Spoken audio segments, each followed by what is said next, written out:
All right, Nuggets fans, welcome to Pickaxe and Roll, brought to you by our good friends over at SCL Mortgage. I am your host, Ryan Blackburn, at NBA Blackburn on Twitter, part of the Mile High Sports Podcast Network, and I am here. I am ready. Different recording time, but I think probably a better recording time for your boy, because he is still buzzing from what was a fantastic game over at Ball Arena. The Denver Nuggets take game one. Final score 112-110 in overtime. That's a defensive barn burner for the Denver Nuggets, man. That's a crazy margin. Denver's execution in this one was much better. The shot making wasn't awesome, but they survived, and they did it because they were able to grind out a game. They were doing all the right things that you would expect a playoff team to do, and it only took them, until the playoffs to actually do it. So really good effort from Denver. We'll talk about it all. We'll talk about Russell Westbrook's impact. We will talk about the defensive game. We'll talk about the Jokic Murray two-man stuff, Michael Porter, Aaron Gordon, things like that. There's plenty to go around here. But I'm excited to be able to get into it. Hope everybody is having a great Saturday night. Full posterity. I was going to record tomorrow, not going to record on Easter. I've got an obligation, and I just wanted to make sure to commit to that. So I will be doing other things and then just hang out with family, things like that. But should be good, and I'm excited to be recording now. Yes, the T-Wolves and Lakers game is on now, so apologies for those that want to watch that. But I believe we're at halftime, so you can pivot just a little bit. I would appreciate that. On this episode, like I said, Denver goes up 1-0. This was a hard-fought game. The environment in Ball Arena was fantastic. You expect that for a playoff crowd, but I got that sense early on in this, like you're just kind of sitting there being around, and you start to hear the buzzing. You start to hear people file in, and they're talking. There, you get the sense. I had several people come up to me. I was like, how you feeling? How you feeling about this one? What's the vibe? What's the energy? You think they're going to be able to do it? And I felt pretty confident. And then my confidence was pretty quickly shattered in the first half, where Denver goes down 15 points. It doesn't look very good. Denver's just giving up a layup line all the way to the rim, and it didn't feel like things were going to go their way. But then it did. And it got that way because they went through hard work. They locked in on the defensive end. Jokic really amped up the intensity on that end and gave a really great effort. And Denver's execution on defense, better than we've ever seen it in this regular season, or the regular season, to be clear. There's a difference between regular season and playoff intensity. There's a difference between regular season and playoff adjustments. And this was the most serious I think the Nuggets have taken adjustments that they needed to get right. And there's been a lot of talk about communication, accountability, all those buzzwords that you've been hearing from the Nuggets in terms of we need to be more serious. We need to be more locked in. And they were. They didn't fall apart when they went down 15. They pivoted. They found other ways to be successful. And it was a truly tremendous game. The shot making in this one, not what you would want in an environment like this to me, but I still think that Denver did exactly what they were supposed to do. Just fighting and winning the possession battle in a lot of ways. Denver grabbed 12 offensive rebounds to the Lakers 11. They got to the free throw line 27 times to the did I say Lakers? I meant Clippers. My mistake.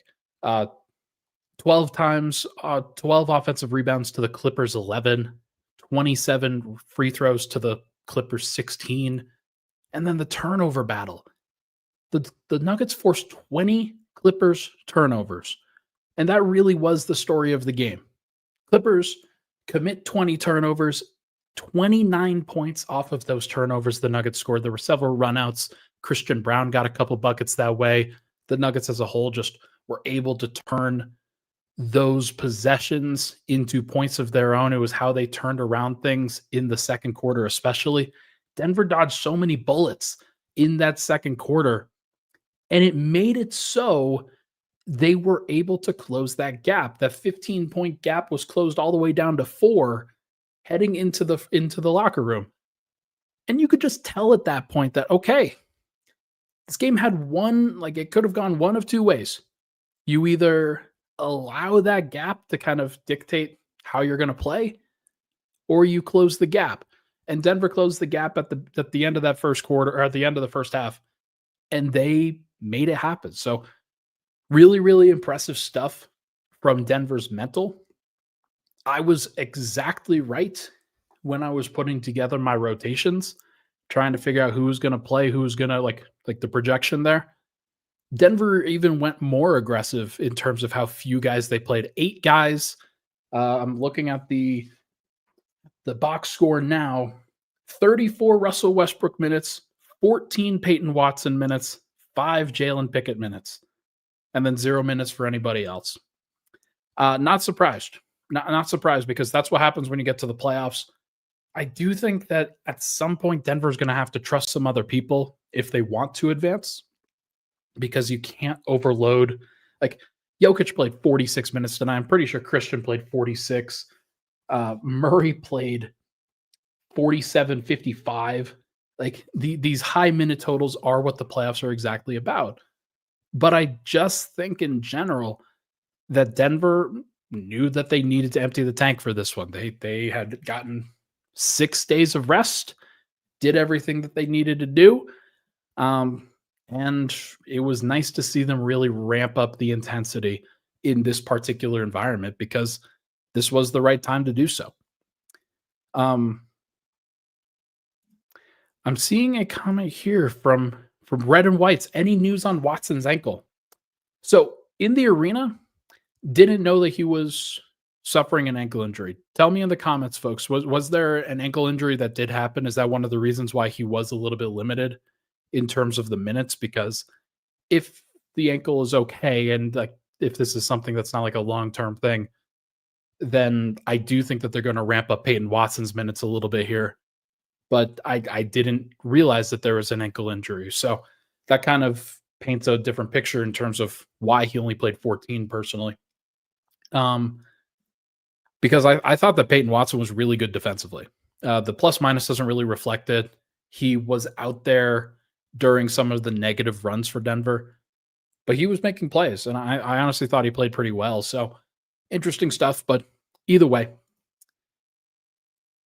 So Denver, they get back into this game, and they couldn't really get over the hump. My co-host over at Locked On, Matt Moore, was just saying they just don't quite have enough to get over the hump and really get that extra edge. And that was interesting because it took them a lot. And then Jamal Murray hit a rainbow 3 in the fourth quarter after struggling. Basically, he made his first 2 shots, Jamal Murray did, and then he went 2 of his next 13 from the field. He was horrible shooting the basketball during the middle of this game, and like self-admitted, like he was not good enough. The shots that he was getting were open, and he needs to hit more of them.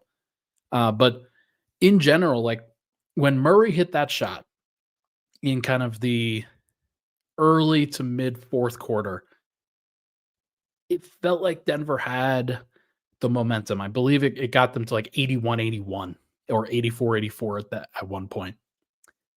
And then Nicholas Batum hits a crazy 3 on the other end. And then Aaron Gordon hits a crazy 3. And you've just got this playoff basketball environment. The environment was crazy. Ball Arena was going wild at this point. And you could just get that sense that these two teams are pretty evenly matched. They have guys that are going to execute. James Harden was very good in this game overall. And Nikola Jokic, very good in this game overall. But I just think in general, Denver has the opportunity here, like because of what they were able to do, because they got this one, that they have an opportunity going forward for the rest of the series. This was a 50-50 game, and Denver was able to come out with the win. The big reason why they were able to come out with the win was because Russell Westbrook was on the floor making hustle plays. 4 offensive rebounds in this game was a really notable thing. Had a couple steals. The rotations that he was making defensively in terms of contesting different shots, even being a rim protector a little bit, didn't finish the game with any blocks, but he did protect the rim. Just a lot of great hustle, a lot of great poise, very reminiscent of Bruce Brown in a lot of ways.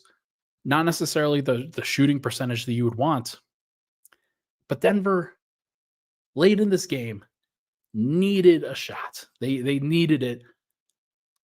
They're down 96-95 with 24 seconds remaining in this game, or maybe it was a little bit more than that, like 30 seconds left in this game. And Russell Westbrook, guys have been doubling off of him on a pretty consistent basis. Chris Dunn was guarding him, and then he was leaving him to go kind of muck things up in front of the Jokic Murray two-man game. It's one of the reasons why Denver's like star efficiency wasn't that great tonight. And Russ, like, I watched this play unfold on the left side of the floor. It's right basically where I sit. Russ goes into the left corner. He's spotting up there. Jokic identifies that he's open. He doesn't immediately pass him the ball because he wants to make sure that there aren't any other options. There aren't any other good options that they could go get a bucket because they're only down one. They didn't need a three. They just needed a bucket. But then Jokic, seeing the way that the floor was balanced, seeing how much space Russ had, trusted him with that opportunity and made the Clippers pay. Huge, huge shot for Russell Westbrook in that moment. I thought that was going to win Denver the game. And then Denver immediately gives up a bucket to James Harden on a floater. I think Christian Brown was defending on that one, but a really difficult floater for James Harden. And then Denver doesn't get a shot off in the ensuing possession because Russ got trapped with the ball in his hands, and they're trying to figure out what the heck they're supposed to do. And Russ tries to pass it off of one of the Clippers. I think it was Chris Dunn. Tries to pass it off of Chris Dunn so that he could get his dribble back. And just like Denver doesn't get the shot back because the ball kind of goes away from Russ. But it felt like a missed opportunity because Jokic had an opportunity. Murray had an opportunity. Ball ended up in Russ's hands and it didn't work out. But they went to overtime. And rather than changing things up, Michael Porter stays on the bench. Russell Westbrook stays in the lineup. And Denver just continues to fight. And a lot of the thing that they needed to do was they just had to stick with it. And the Clippers turned the ball over on several occasions in that overtime in a whole bunch of situations that they needed to get a shot up and they didn't, and it was just huge. Like the first possession of overtime, Nolan says here AG was a dog. He was a dog. He had 25 points. He played a whole bunch of minutes. Just a big time performance from Aaron Gordon, being the backup five and also playing next to Jokic and everybody. Just a big physical performance from him, as well guarding Kawhi Leonard in a lot of these possessions. But he made it happen. And Denver overall made it happen because they played with some guts. They played with some intensity. They were communicating. They were hustling. The diving out of bounds play that Christian Brown had in order to save a possession. Christian makes a key three towards the end of overtime, put Denver up 108-104. Denver wins this game 112-110. And like it was everybody had a hand in it. Jalen Pickett had some possessions. Michael Porter, he got the game started with a three. It was a tough one for Mike. We're going to talk about him in the next segment. But like everybody had a hand in this one, and you don't win this game unless everybody brings it. And Denver brought it. Just really impressed with the way that they were able to kind of have the ability to come out of this with a win. Because if you lose this one, it really sets you back. And Denver was able to get this one. Even if they lose game two, they're still splitting in Denver. And then they have an opportunity to split in LA or maybe get multiple in LA. But you had to get this one with where it was going, with how many minutes you played. and just a great opportunity for Denver now to kind of capitalize on this, knowing that they didn't play their best basketball and to continue trying to be the best version of themselves going forward. So, really good stuff from Denver. Um, him is in the comments says, "Hey, by the way, Ryan, the Lakers are getting their butt whooped right now. You better believe that I will be hate watching that one, 82-58. Good God, man, do they have any spine? Anything at all? What's going on here, fellas?" Jada McDaniels, 21 points, 9 of 11 from the field, 3 of 3 from 3. Gosh, this is awesome. I am so glad that the Nuggets do not have to play the T-Wolves, and they get to play somebody else. Let the Lakers and the T-Wolves fight it out. They deserve to fight. They deserve each other, frankly. So it'll be that'll be a long series, I think. But yeah, we'll see where this continues to go. But hey, when we come back, we're going to talk about Jokic, Murray, as well as the Russ, Michael Porter, Peyton Watson dynamic going forward. I've got some interesting things that I want to say there. We'll be right back here on Pickaxe and Roll.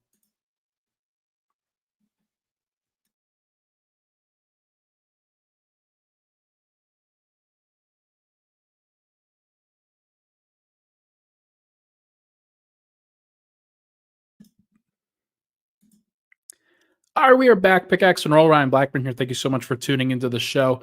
Hit the like button, hit the subscribe button if you can. Would really, really appreciate it. Really quickly, this podcast, as you know, is brought to you by our good friends over at SCL Mortgage, who have done a fantastic job. They're a fantastic partner for us. If you're looking for a great mortgage company that you can trust, hundreds of happy customers and a 5-star reputation precedes our friends over at SCL Mortgage. They are great. If you're looking for a mortgage loan but are self-employed, they'll specialize in loans for the self-employed. Would you love to get into a new home but need help with a down payment? SCL Mortgage is the right company for you. Call 303-790-2222 or visit myspecialmortgage.com. Okay. Really interesting stuff. Murray, let's start with Jokic actually first. I want to let's credit the big fella here because he did have a very impressive game overall. Plus 10 in this game in 46 minutes out of 53. He only sat for 7 total. It was about 4 in the first half, 3 in the second, and then he played the whole overtime. Got into a fight with or not a fight, but got a T in this one. He thought that Derrick Jones Jr. elbowed him in the nose. Clearly did elbow him in the nose, and he was not happy about it. He was laying on his back for a while, and then when the game was not stopped, got in the face of, I believe, I don't think it was Mark Lindsay. I think it was Merrick Kogut, but I could be wrong about who it was. But just not happy with that and got a T as a result. He also decided he wanted to try and wrestle the ball away from Jeff Van Gundy and whoever the assistant coach was next to him. They were holding on to the ball for dear life, trying to get an opportunity for themselves to collect a challenge opportunity. And then, of course, the challenge fails because that's karma right there. But Jokic was very mad about that. He was frustrated in the postgame with it. Not that anything really frustrates him that much in the postgame, but still interesting to think about. Just how all these events kind of follow Jokic. It's not something that he is seeking out. He's just trying to play basketball, and people try to bother him. So it'll be interesting to see whether that changes.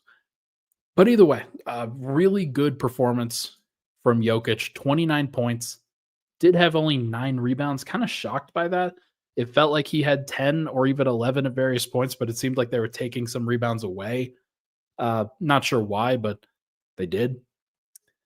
But he had 12 assists, 3 steals, and a block compared to just 2 turnovers. Did have 4 fouls. Was briefly in foul trouble, but not really. The Nuggets didn't really acknowledge his foul trouble, which good for them because if they had, then they might have lost the game.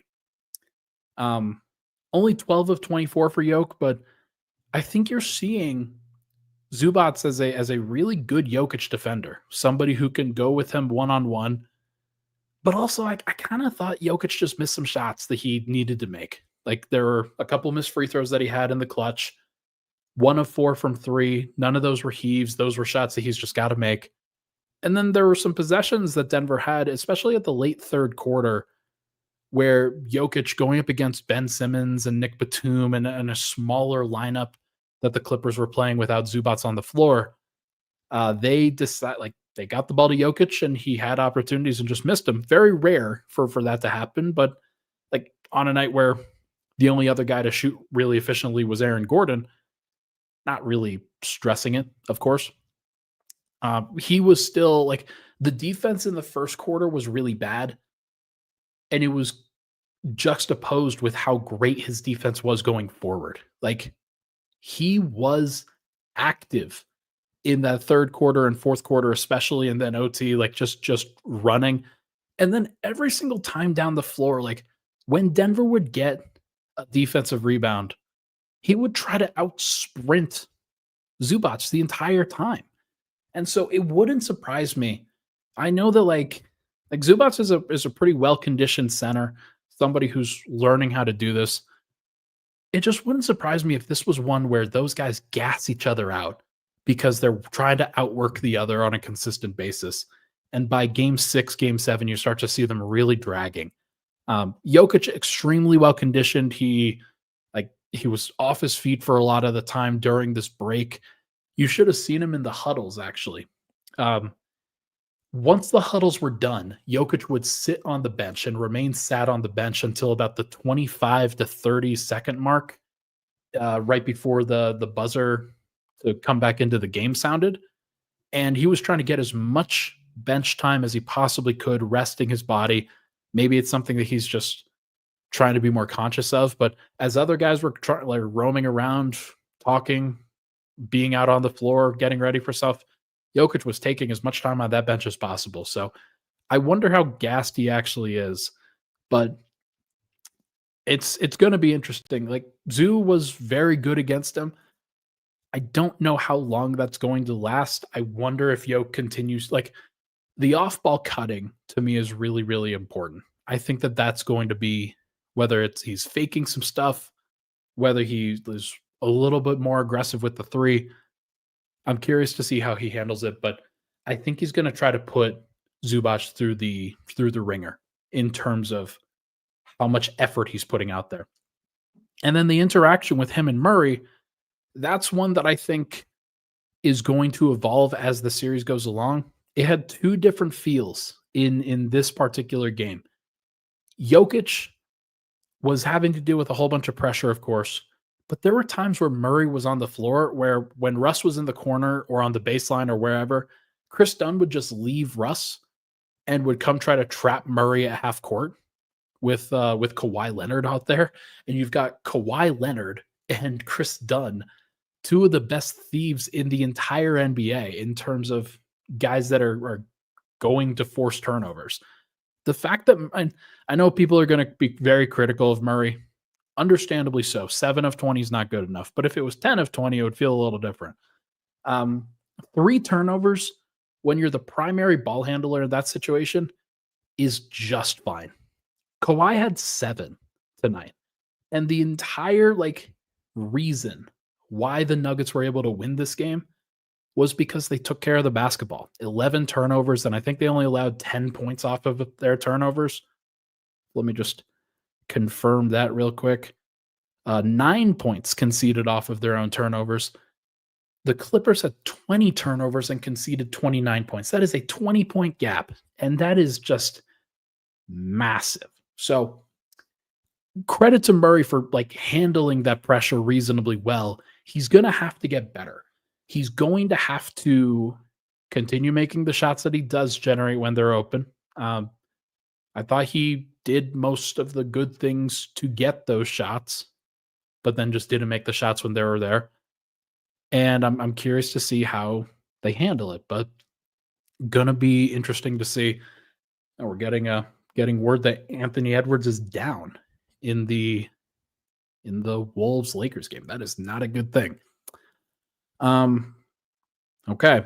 Well, we'll keep an eye on that. Is the gap large enough in Wolves Lakers that it's going to matter? I don't know. We'll see. That could be a big one.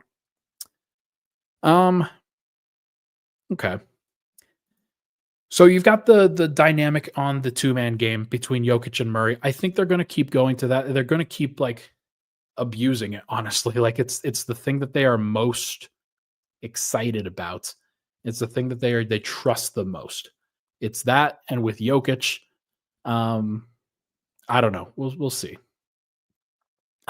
I don't know what's this criticism here? Like, yeah, what's with Denver media and Murray? Is he holding your family members hostage or what? Every season, same thing.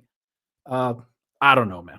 I don't know. This is just like, look, he was fine. He wasn't great. He was like, if you go beyond the actual shot making of the game and you look at the rest of the game, and I thought he played pretty well defensively in this game. I thought he did a lot of the things that you need to do in terms of protecting the ball. He had 9 rebounds and 7 assists. He played 48 minutes. Like he shot 3 of 7 from 3, including a couple of massive threes in that fourth quarter to get Denver like tied and then get them ahead. Was he perfect? No.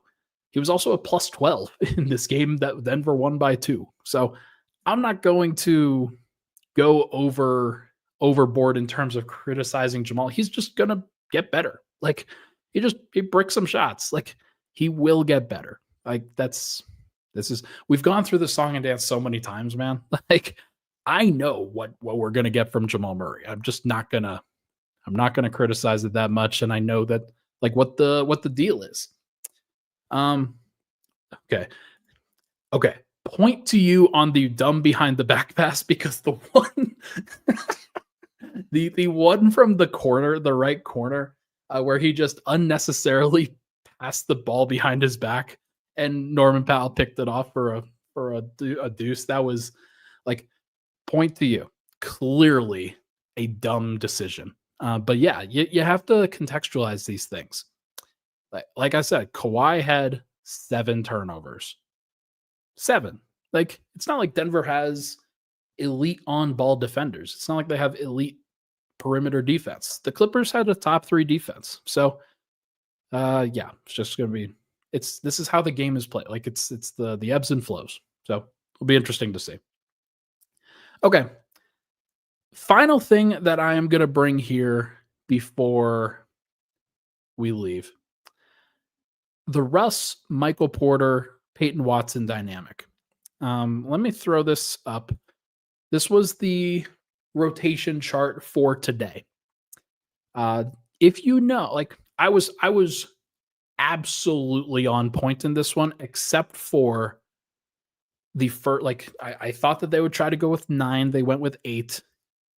But just in terms of how they were going to use Russell Westbrook, how they were going to use Michael Porter, how they were going to use Christian Brown.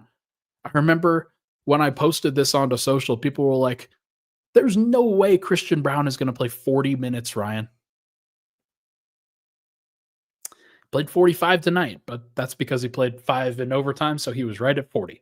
Sorry for being right. Yeah, just a really, really, I thought I didn't talk too much about Christian. Like this is a really, really interesting moment for Christian in his career. Thought he handled it okay. The 3 that he made in the clutch was absolutely huge. He executes the defensive scheme extremely well, and he's not a perfect on-ball defender or anything like that.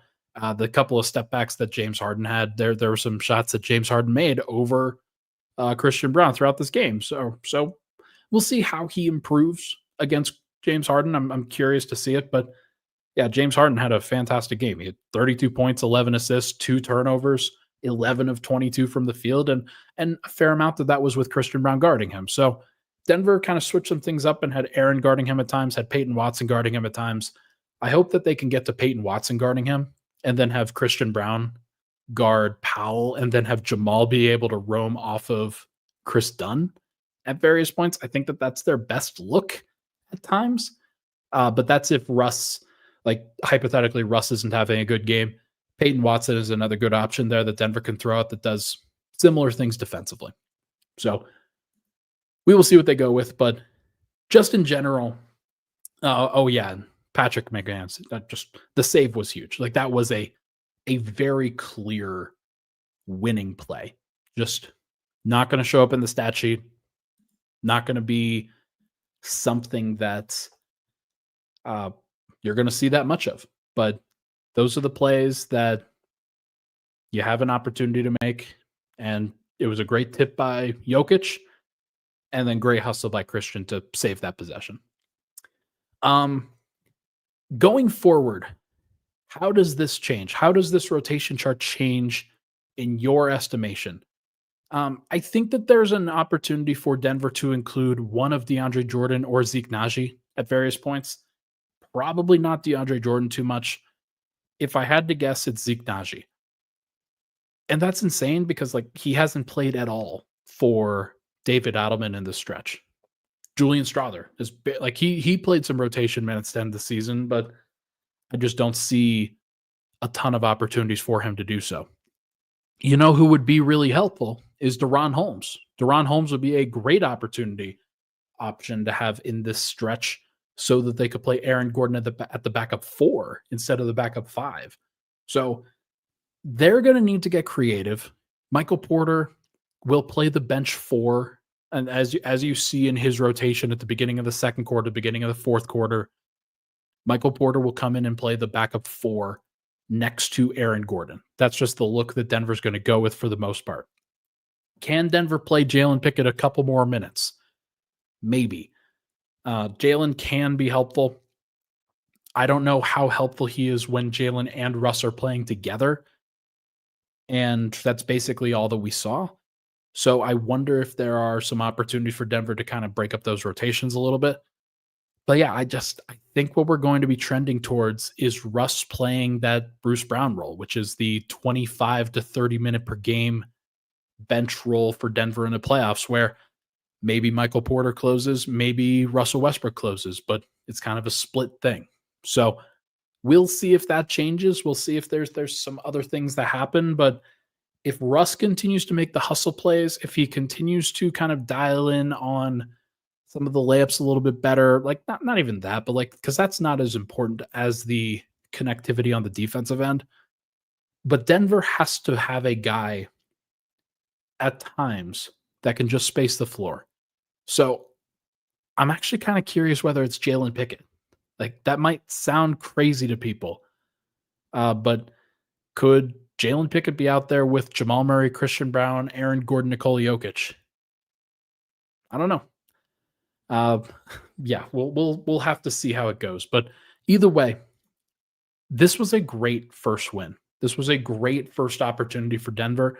As I said before, if you screw this one up and it goes the other direction after you play a whole bunch of guys 45 plus minutes, that could be really bad. They're going to have to try to find more ways to play Michael Porter. They're going to have to get more opportunities for him to space, for him to get more shots. Only 1 of 4 tonight, 1 of 2 from 3. We're going to find out. We're going to find out what they're capable of. But this was a great first start for Denver. The Clippers will bring it again. Denver's going to have to be even better in game 2. And I'm curious to see how they handle themselves, but looking forward to seeing what they can provide. All right. That is going to do it, everybody, for this episode of Pickaxe and Roll, brought to you by our good friends over at SCL Mortgage. Thank you so much for tuning into the show. Hit the like button, hit the subscribe button on the way out. Would really, really appreciate it. First win in the books. Denver's next game is Monday. I haven't decided whether I'm going to do a Monday morning show or if I'm just going to wait for Tuesday morning. We'll see. We'll see. Maybe I'll probably do a Monday morning show and we can do game 2 adjustments. Thank you so much, everybody. I will talk to you guys very, very soon.